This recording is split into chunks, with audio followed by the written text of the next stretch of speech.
Alright, so today we're taking a look at the April Miniature Monday kit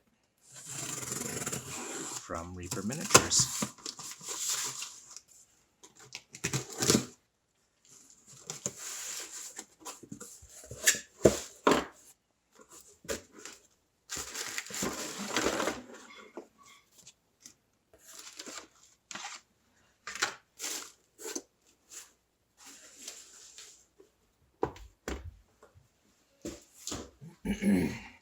With Reaper, if you order $40 or more, you do get a free mini.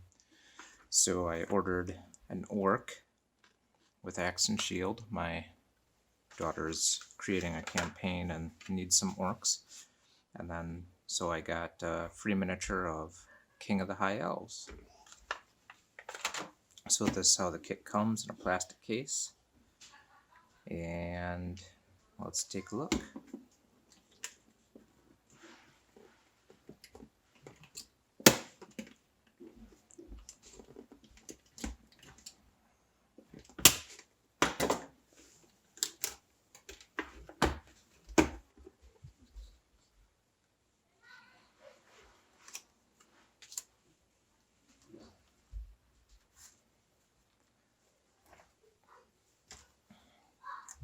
So as usual, it comes with 8 colors each month.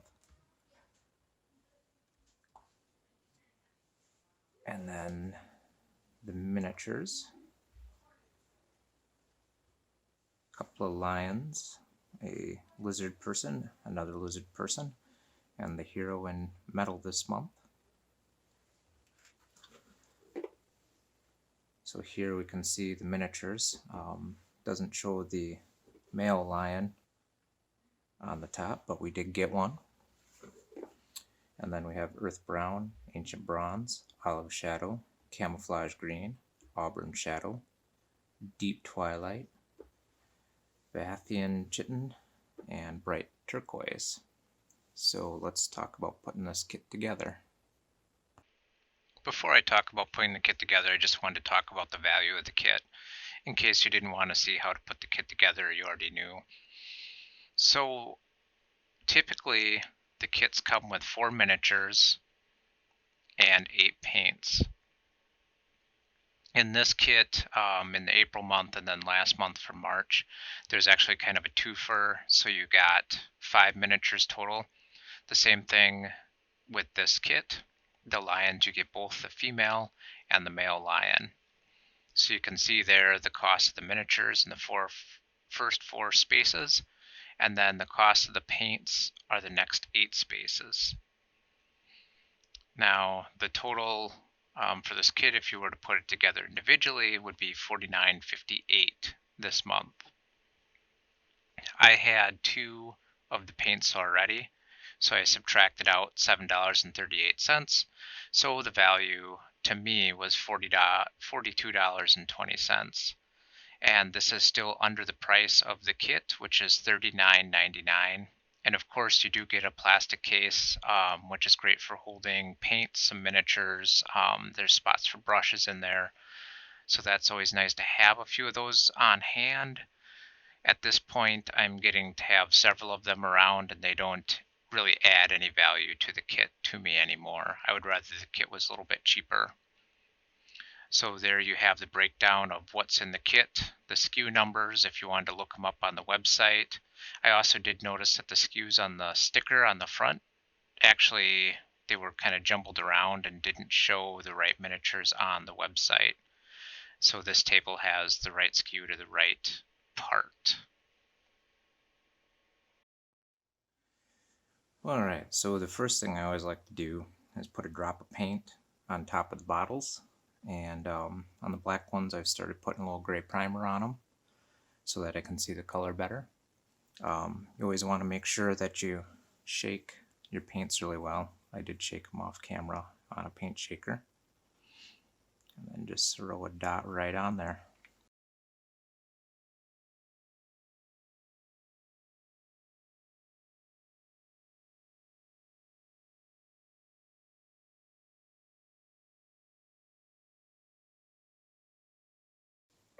Alright, so now on to the models.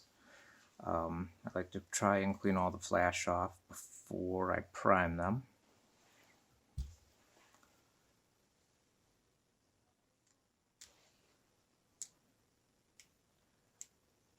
So with the smaller bits of flash, typically I'll just use the knife perpendicular to the surface and scrape it away.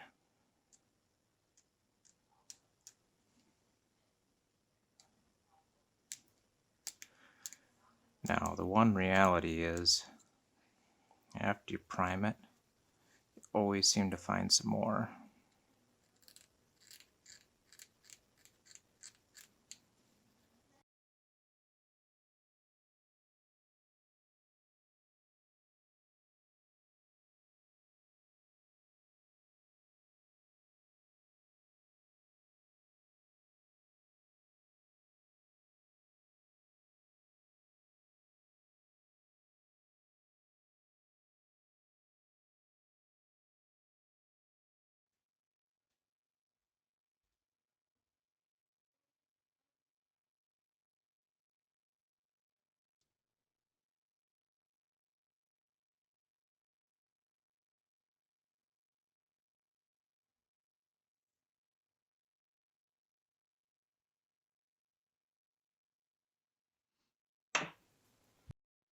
So after all the flash is cleaned off, then I like to give them a quick rinse in some 50% simple green, 50% water, just in case there's any mold release or anything on them.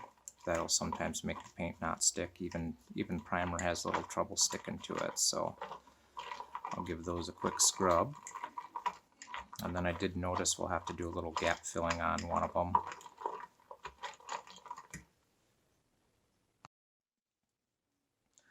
Alright, so now we're going to do a little gap filling. I typically just use the Vallejo plastic putty for small stuff.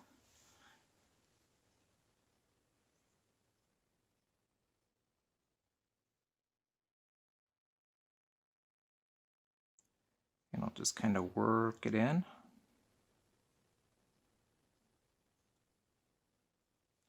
And then wipe out the excess so we don't fill in all the detail.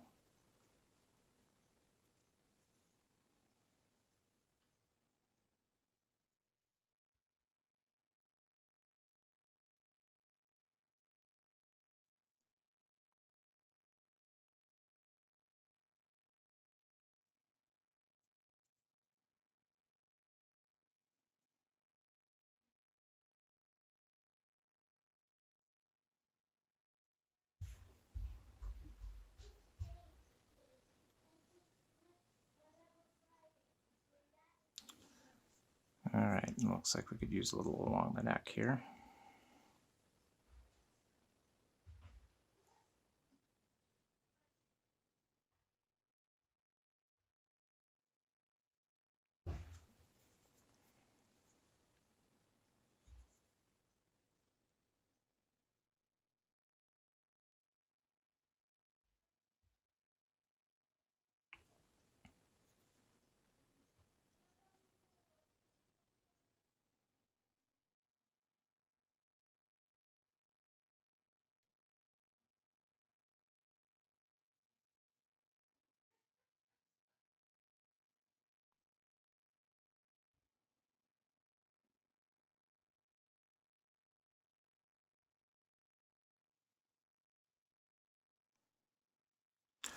Alright, so we'll just let that dry and come back and prime them.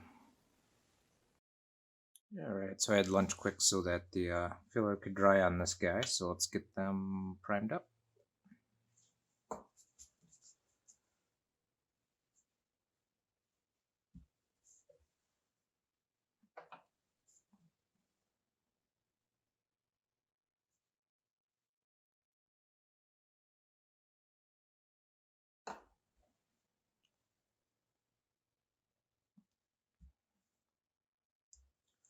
So I use a Vallejo surface primer and I start with black.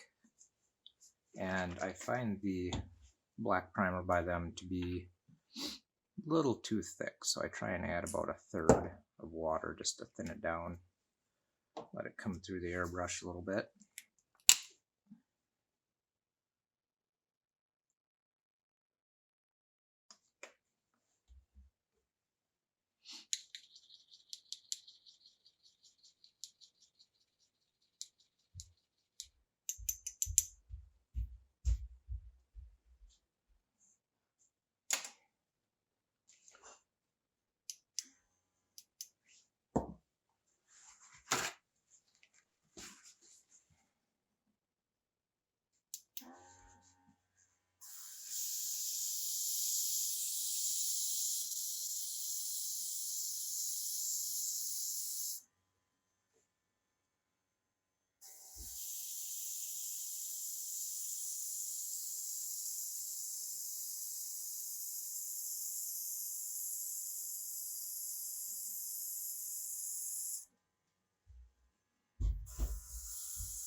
So when I primed my kit last month, I did notice that I had a little trouble doing a full coverage coat the first time around.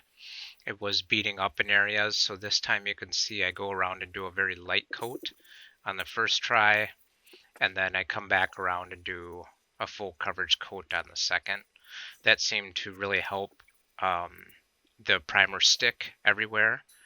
And then another note on the primer, I do like to just let it sit overnight before I start painting on it and make sure it's all good and dry.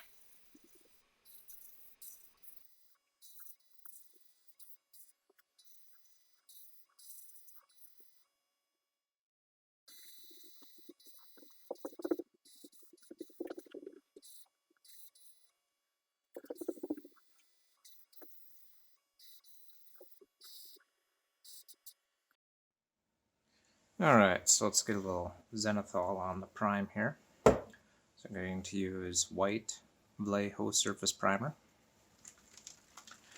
Give it a good shake. Now this one I don't thin out because I want good coverage on the first coat. Oftentimes it takes a second coat, and we'll see if we can get this done without it plugging up.